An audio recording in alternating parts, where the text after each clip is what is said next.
Welcome to our Revenge Taken channel. Let's start the story. You can't even do household chores, so we might as well divorce, and you better give me your assets too. As soon as he entered a hospital room, Tom said this to me with a smirk, even though I was connected to many troops. A girl I didn't recognize stood by his side. Tom doesn't know that I have assets worth $6 million. He should understand that a divorce in this situation would be a matter of life and death for a housewife like me. Fine, he has the divorce papers. I couldn't be with a man who verbally abused his wife in such a state. I pulled out the divorce papers I always carried with me and handed them to Tom, grinning. He accepted them. Now I can say goodbye to you. I'll be happy with her, so don't worry, right, Catherine? Saying this, Tom wrapped his arm around that girl's waist, referred to as Catherine. Lyndon Tom sneered at me, saying, "Take care, Mrs. O, you're not Mrs. anymore." "Take care, ma'am." At her words, the two of them left the hospital room laughing, but their happiness would only last for now. Alone in the room, I laughed out loud. Today is Friday, so the divorce will be processed on Monday. Oh, I cannot wait for 3 days from now. My name is Emily Johnson. I'm a 45-year-old housewife. My family runs a regular farm. I don't have any particular skills, but the one thing I'm proud of is my vast cooking repertoire. My husband, Tom, is the same age as me, and we were college classmates. Both of us came to New York from the countryside. Since we both lived alone, I used to cook various dishes for Tom using the vegetables and rice sent from my family. People often said I had captured his heart through his stomach, and I was aware of that. Tom was and still is incapable of doing any household chores. I've been taking care of him since we were dating, and after getting married, I continued to handle all household tasks. Sadly, we were not blessed with children, but we enjoyed our life together as a couple. We both loved to eat, and on Tom's days off, we'd often go on drives for small trips just to enjoy delicious food. When we first got married, Tom was kind, but about 3 years in, he became quite controlling. While he never laid a hand on me, his remarks became curt, and he would often say, "Whose money do you think we're living on?" It would be a lie to say those words didn't hurt, but I didn't have the energy to fight back, assuming he wouldn't listen anyway because I was a full-time housewife. I felt inferior and couldn't stand up to him. Tom joined a renowned company after graduating from university, but he resigned after about 5 years. He quickly found new jobs, but we resigned from them after short periods. Because of this, our income was unstable. We managed by searching for money-saving tips, but often struggled with our finances. However, at the company he'd been with for the past 2 years, he seemed to get along with his colleagues. I had faint hopes that he might work there for a long time. Then one day, Tom came home earlier than usual. "I'm home. I quit my job." "What again?" Unintentionally, I voiced my surprise, causing Tom's eyebrows to twitch in panic. I stopped cooking and rushed over to him. "I'm sorry, I was just shocked." No welcome back greeting, and you're criticizing what I do. You've become quite audacious." At Tom's words, I stiffened. Tom was in a very bad mood today. If I misspoke, it could escalate into something worse. "I'm sorry. As long as you understand." It seemed my apology had somewhat placated him. With a display of his displeasure, Tom sat on the sofa and turned on the TV. I quietly placed the beer and glass on the table. "Do you want dinner or a bath?" "Food and alcohol, understood." To avoid upsetting Tom, I played the role of submissive wife. I once had a strong sense of self, but after 14 years of marriage to Tom since the age of 28, I rarely showed my true self. After eating and drinking to his heart's content, Tom fell asleep, snoring on the sofa. The table was so messy it looked like a child had eaten there. I cleaned up the fallen beer bottles and food scraps left on the floor. It wasn't supposed to be like this. Recalling my dreams of a happy married life from my girlhood days, My true feelings slipped out as I glanced at Tom suddenly, but he showed no signs of waking. Relief washed over me, but I also felt dread about continuing this life. Perhaps I should consider divorce. I began mentally organizing my schedule for the next day, determined to confront the issues I had been avoiding. The next day, Tom started visiting the employment office and quickly secured another job. While he was job hunting, I went to the city office and signed divorce papers. I wasn't ready to submit them, but I thought having them would be a kind of protection. I hid the signed divorce papers at the bottom of my frequently used bag. If he discovered them, there's no telling what he might say or do. "Hey, where did you wander off to while I was job hunting?" "I went to the stationery store to buy some resumes." "Look, I thought you might need them." "Well, I knew you'd be unusually thoughtful today." Tom, who got home before I did, initially interrogated me suspiciously but quickly cheered up.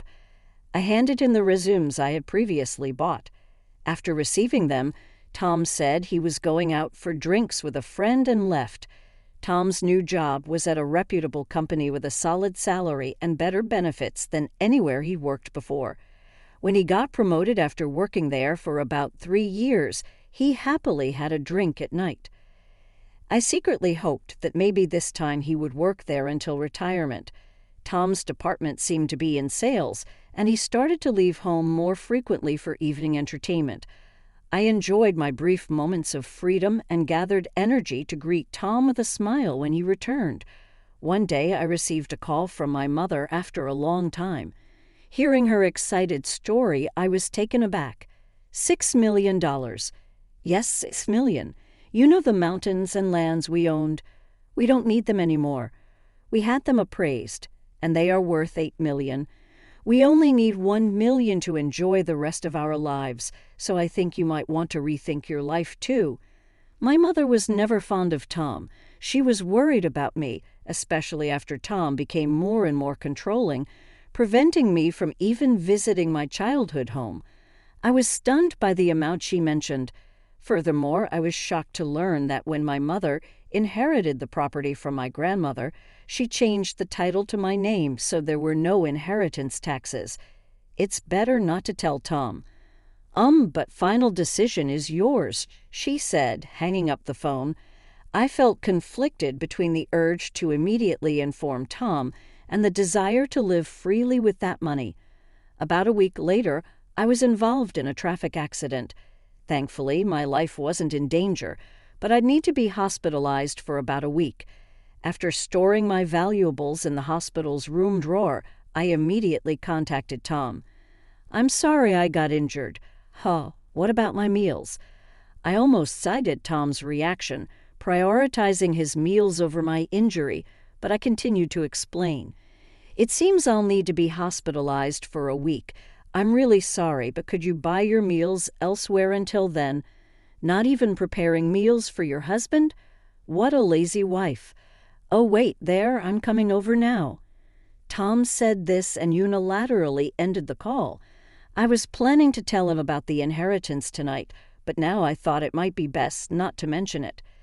Looking at all the tubes attached to me during this precautionary examination, I somehow had a feeling soon enough I'd come to realize that my intuition was right. You're useless, can't even do housework. Let's get a divorce, and you better pay me compensation too. As soon as he entered the room, Tom, with a smirk on his face, said this to me, who was connected to several troops. Beside him stood a girl I didn't recognize. Tom wasn't aware that my total assets amounted to $6 million. He should know that a divorce under these circumstances would be a life and death matter for me, a housewife. Fine, here's the divorce papers.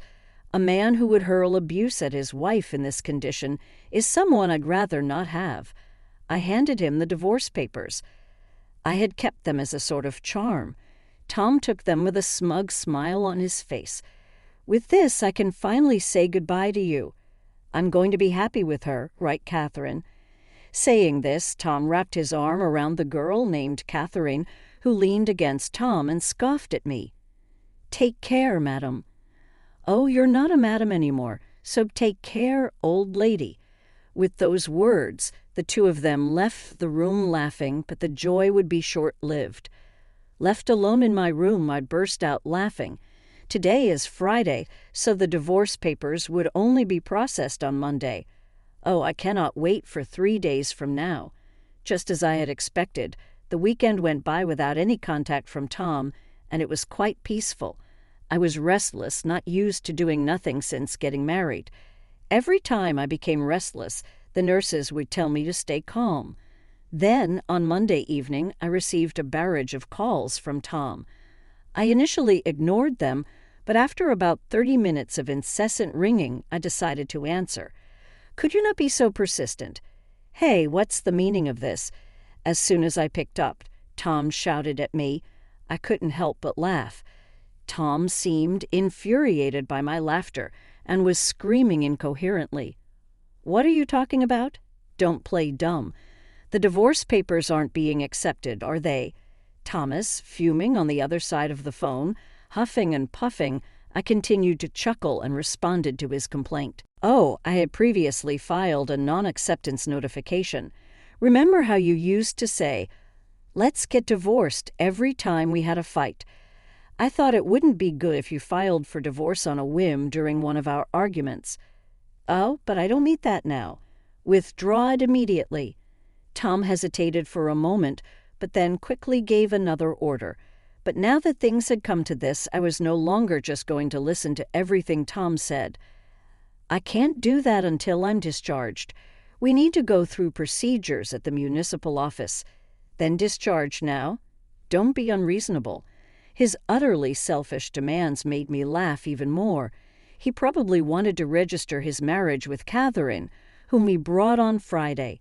Tom was clearly panicking. By the way, was her name Catherine? She's your mistress, right? Hey, that's rude to Catherine. Apologize. She's my new wife. We are not divorced yet, so she's technically your mistress, isn't she?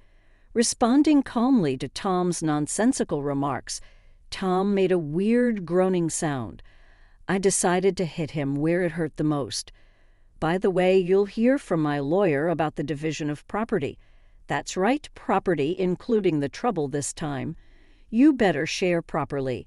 I'm not sure why he misunderstood, but Tom suddenly sounded in high spirits. After all, the responsible party has to pay the compensation. I had always done my household chores diligently, and of course I had never cheated on him. It's clear as day that Tom is the responsible party. What are you misunderstanding? You're the one who has to give me the assets. What? Tom responded with a voice that genuinely didn't understand. He likely believed that by not taking care of him while I was hospitalized, I would truly be at fault. Even in my parents' age, one wouldn't be deemed at fault for such a reason. As I bitterly thought this, I explained to him patiently, "What fault of mine are you talking about? Just so you know, not being able to do housework because of my hospitalization doesn't make me the one at fault. You've abandoned taking care of me. If you were a child, it would be considered child neglect, but you're an adult and should be able to take care of yourself. That's why it doesn't make me at fault. If I say you're at fault, then you are at fault." Even a judge would be shocked by his baffling logic. My mental image of myself took a huge face fall. Was he really taking me so lightly to think such childish reasoning would work? Finally get it. Don't you know it's legally defined as grounds for fault? Being at fault would mean, for instance, infidelity, like having another woman despite having a wife. That's why Catherine is my new wife, and you're no longer of any use to me, so it doesn't apply, right? What are you talking about? Since you were dating her behind my back, it's clearly cheating. Tom still didn't seem to understand. He was set on believing that he was right. Either way, please communicate through a lawyer from now on. Goodbye. Hey, Emily. I hung up the phone without listening to Tom's protest. He called multiple times, but when I ignored him, he eventually seemed to give up and fell silent. I was relieved, but the next day another headache-inducing event occurred. Feeling frustrated by the nonstop ringing from 9 in the morning, I pressed the call button. On the other end, Tom complained at me like a machine gun firing. I wasn't quite sure what he was saying at first, but piecing it together, it seemed he was complaining about not being able to withdraw money from a bank account. If it's a joint account, Tom should be able to withdraw without any issue. But if not, I recalled the bank cards and passbooks I had left at home and asked Tom, "Were you trying to take money from my account by any chance?" "Exactly. You're still in the hospital, and I was going to take the money into account, but the card won't work," Tom raged on with his unreasonable argument. It seemed he didn't understand what I said yesterday. When I was scheduled to be hospitalized for a week, I had called the bank and requested they prevent withdrawals until I could personally handle it after being discharged. It was to prevent Tom, who's reckless with money, from depleting my savings in my absence. My decision was proven right. It's unthinkable to try to withdraw money from the account of an ex-wife you've divorced. However, Tom didn't seem to think there was anything wrong with it and asked me to make a withdrawal immediately. "What are you talking about? We are practically strangers now." "Why would I do as you say?" "You. The fact that you in my life hasn't changed even if you're getting divorced. Act like a proper wife and listen to me. We are just not legally divorced yet, but we are already strangers. Got it?" "Unfortunately, I don't have money to give to strangers." Thompson was shocked over the phone since I had never resisted him this much before, but he quickly became assertive again. "Just do as I say. Send the money now. Pay the compensation for not doing housework." Even though he was academically capable when we first met, sadly, he seemed to lack common sense.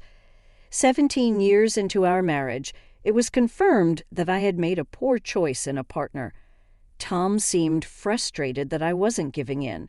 He likely had exhausted his cash on hand and probably dipped into the living expenses I had left at home and from our shared account. I spoke to Tom as if I was talking to a small child. "Listen, I'm no longer your submissive wife. We'll settle the property division through a lawyer later on." "What? You're so insolent. I'm coming over right now." "Just wait." Saying so, Tom hung up the phone. "I don't mind if he comes to the hospital, but I've already asked the nurses' station not to let anyone in except for my parents, so it's unlikely he'll make it to my room." Tom really did come to the hospital, but as expected, he seemed to have been stopped at the nurses' station. My phone kept ringing, but after ignoring it for a while, it switched to messages, and my screen was flooded with notifications. I saved all of them as evidence and contacted my lawyer. After a while, it seemed that the lawyer had gotten in touch with Tom as the messages stopped coming in. I thought it was the end, but my hopes were about to be dashed. "There's a visitor named Karen. Would you like to see her?" "Karen? Please let her in." Karen was a friend who shared my hobbies back when I was single. We became close after she responded to my posts on a social media platform where I kept records of my dining experiences. We discovered we lived nearby and often went out to eat together. After getting married, while I couldn't dine out as much due to saving money, we kept in touch by regularly meeting for tea and chats. "Emily, are you okay from the injury?" "Yes, I'm feeling much better now, thank you." As Karen immediately expressed her concern upon entering the room, I felt warmth in my heart. I realized that since my hospitalization, aside from my parents and hospital staff, no one had shown concern for me. "Hey, Emily, things are tough for you right now, aren't they?" "Huh. Why?" I hadn't told anyone about my situation other than my parents. I wondered how Karen knew and asked her, intrigued. Karen then said something shocking. "You know Catherine, the young girl, right? She's having an affair with your husband, isn't she?" "What? How do you know about—" "Wait, you know her?" "Actually, she's my niece."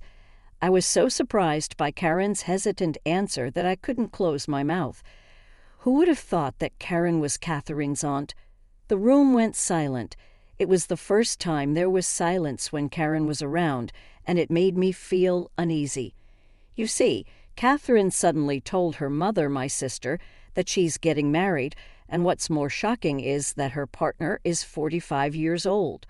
When I saw the photo, it was your husband. I was so surprised. I've already told my sister. I'm so sorry for all the trouble my nieces caused you, Emily. Don't apologize, Karen. It's not your fault. Karen looked like she was about to cry. I'm thinking of demanding compensation from Catherine. I can't compromise on that. But if I do, does this mean our relationship will end? Of course not. I want to continue being friends with you, Emily. I'll make sure Catherine pays compensation. Neither my sister nor I can forgive what she's done. We'll keep a close eye on her. I was very grateful for Karen's words. We've been friends for over 20 years.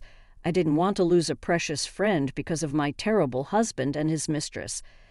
I scheduled a meeting with them tomorrow, and I'd like you to come with me. Of course I'll be there, and I can also provide photos as evidence of their affair. The next day, fresh from being discharged from the hospital, I went to a private restaurant room with my lawyer.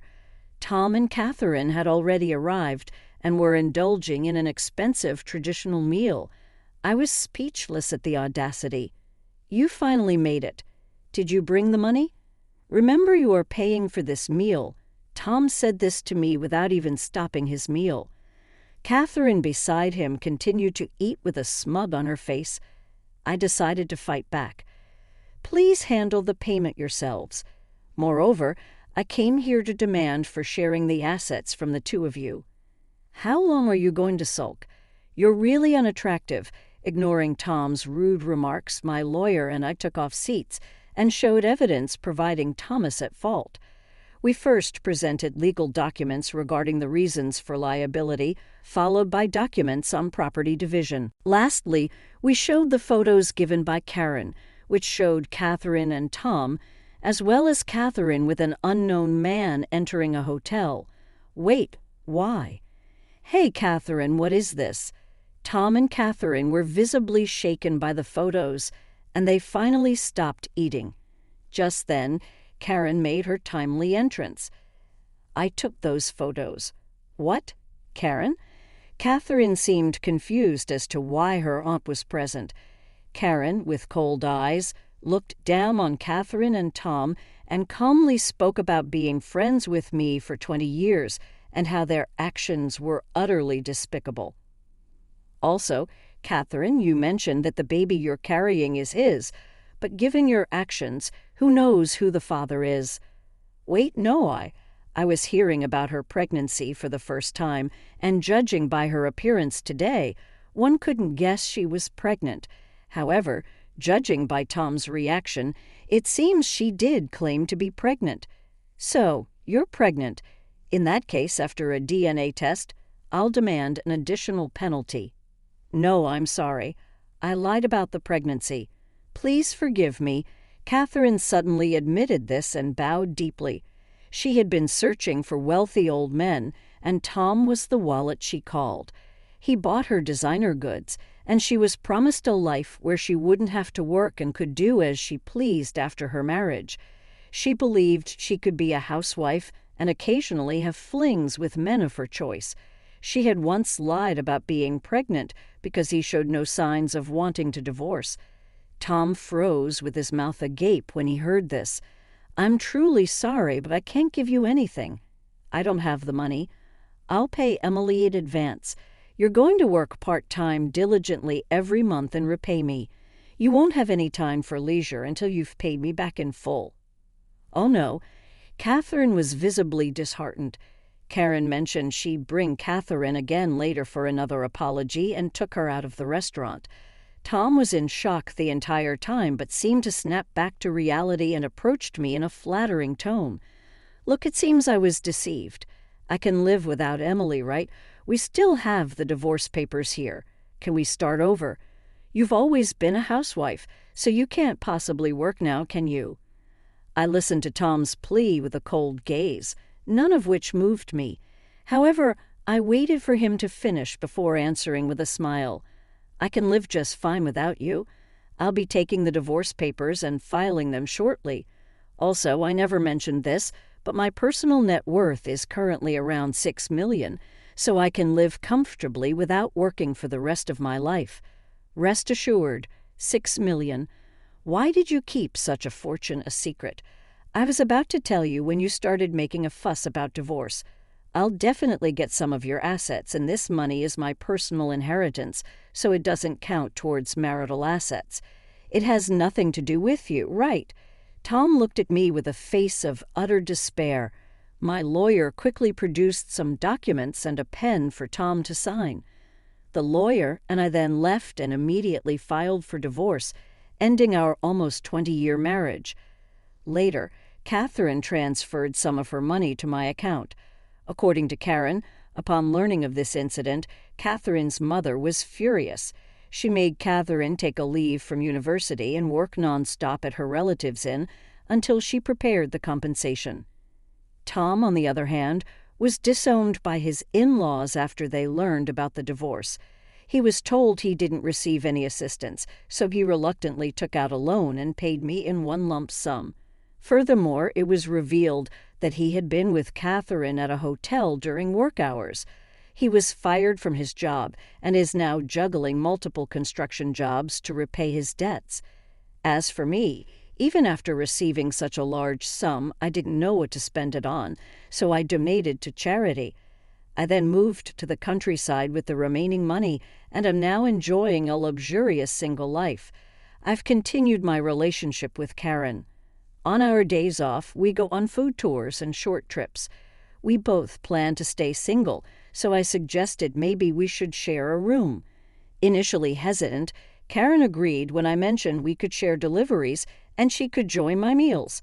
I am excited as the moving preparations will start next week. I want to live my life joyfully and true to